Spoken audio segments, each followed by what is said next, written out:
आदित्यहृदयस्तोत्रम्। ततो युद्धपरिश्रान्तं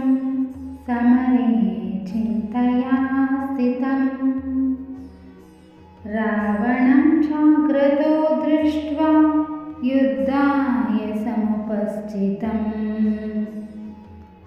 दैवतैश्च समागम्य दृष्टुमभ्यागतो रणम् उपागम्य ब्रवीद्रामम् अगस्त्यो भगवान् ऋषिः राम राम महाबाहो शृणु गृह्यं सनातनम् येन सर्वाननी वत्स समरे विजयिष्यसि आदित्यहृदयं पुण्यं सर्वशत्रुविनाशनम् जयावहं जपे नित्यम् अक्षय्यं परमं शिवम् सर्वमङ्गलमाङ्गल्यं सर्वपापप्रणाशनं चिन्ताशोकप्रशमनम् आयुर्वर्धनमुत्तमम् रश्मिमन्तं समुद्यन्तं देवासुरनमस्कृतं पूजयस्व विवस्वन्तं भास्करं भुवनेश्वरम् सर्वदेवात्मको एष तेजस्वी रश्मिभावनः एष देवसुरागणान् लोकान् पाति गवसिभिः ईश ब्रह्मा च विष्णु च शिवस्कन्दप्रजापतिः महेन्द्रोदनदकालो यमः सोमायपां पतिः पितरो वसवसाद्यो यश्विनो मरुतो मनुः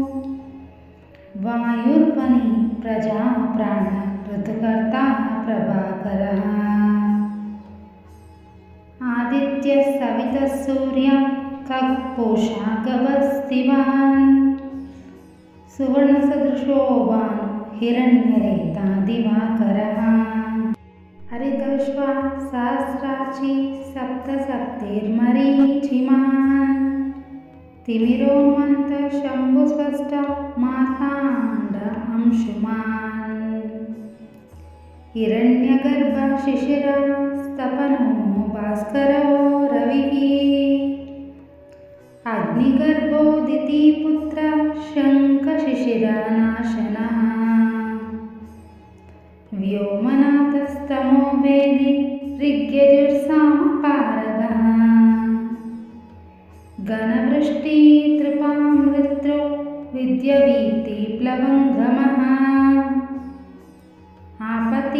आपतिमण्डलिमृत्यु पिङ्गला सर्वतापनः कविर्विश्वो महातेज रक्तसर्वो भवोद्भवः नक्षत्रग्रहताराणाम् अधिपो विश्वभावनः तेजसामपि तेजस्वी द्वादशात्मन्नमोऽस्तु ते नमः पूर्वाय गिरये पश्चिमाय धरे नमः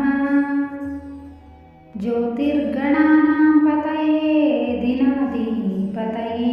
नमः जयाय जयभद्राय हर्यश्वाय नमो नमः नमो नमः सहस्रांशो आदित्याय नमो नमः नमः उग्राय वीराय सारंगाय नमो नमः नमः पद्मप्रबोधाय मार्ताण्डाय नमो नमः ब्रह्मेशानच्युतेशाय सूर्यादित्यवर्चसे भास्वते सर्वभक्षाय रौद्राय विपुषे नमः तमोज्ञाय हिमज्ञाय शत्रुघ्नाय मितात्मने कृतज्ञज्ञाय देवाय ज्योतिषां पतये नमः तप्तचामीकराभाय वनये विश्वकर्मणे नमस्तमो विनिघ्नाय रुचये लोकसाक्षिणे नाशयत्येष वैभूतं तदैव सृजति प्रभुः पायतेष तपत्येष वर्षतेष गवस्तिभिः एष सुप्तेषु जागर्ति भूतेषु परिनिष्ठितः एष चैवाग्निहोत्रं च फलं चैवाग्निहोत्रिणाम्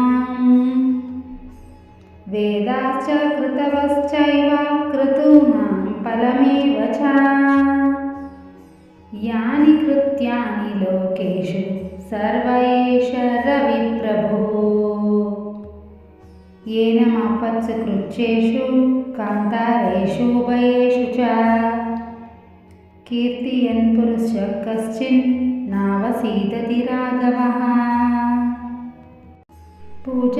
पूजयस्वैनमेकाग्रो देवदेवं जगत्पतिम् एतत्त्रिगुणितं जप्त्वा युद्धेषु विजयिष्यसि अस्मिन् क्षणे महाबाहो रावणं त्वं वदिष्यसि एवमुक्ता तदागस्त्यो जगामाचायतागतम् एतच्छ्रुत्वा महातेज नष्टशोको भवत्तदः धारयामास सुप्रीतो राघवः प्रियतात्मवान् आदित्यं प्रेक्ष्य जप्त्वा तु परं हर्षमवाप्तवान् तिराचम्या शुचिर्भूत्वा धनुरादाय वीर्यवान् रावणं प्रेक्ष्य हृष्टात्मा युद्धाय समुपागतम् सर्वयत्नेन महता पदये तस्य धृतो भव अथ रविरवदनरीक्षा रामं मुदितमनाः परमं प्रहस्यमानः निशिचरपति समक्षं विदित्वा सुरगणा मध्यगतो वचस्त्वरे